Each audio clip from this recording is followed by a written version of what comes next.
VMware by Broadcom. Let's quickly talk about how service providers in the future will get IUL, so internal use licenses, or NFR, not for resale licenses. In the past, these licenses were provided by VMware for all different levels of partners. You got a different amount of keys. This is going to change moving forward. Premier and Pinnacle partners get a predefined amount of NFR keys at the moment.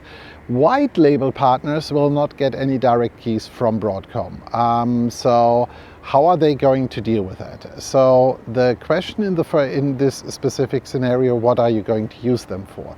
Because if it's for your personal lab, then you can potentially try to become a vExpert. So you write a few blog posts, do a few videos and stuff like that, and then you get vExpert keys, which you potentially can use. You can also look into become a VMware Advantage member. They also have license keys. Anything else, currently the Premier and Pinnacle ones are, at least according to the contracts which I have seen, not allowed to share the NFR keys with any downstream providers, and if they would do so, they risk their complete partner status and heavy fines and everything else. So this is not going to work.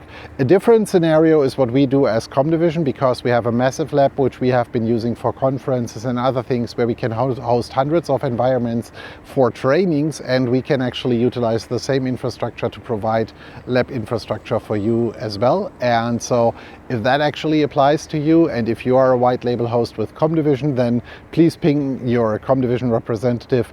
They can actually talk to you and actually figure out if our lab infrastructure is something which you can utilize for that specific use case. Do you have any questions on this? Write them down in the comments, and if you're not doing so already, follow us on social media. See you soon.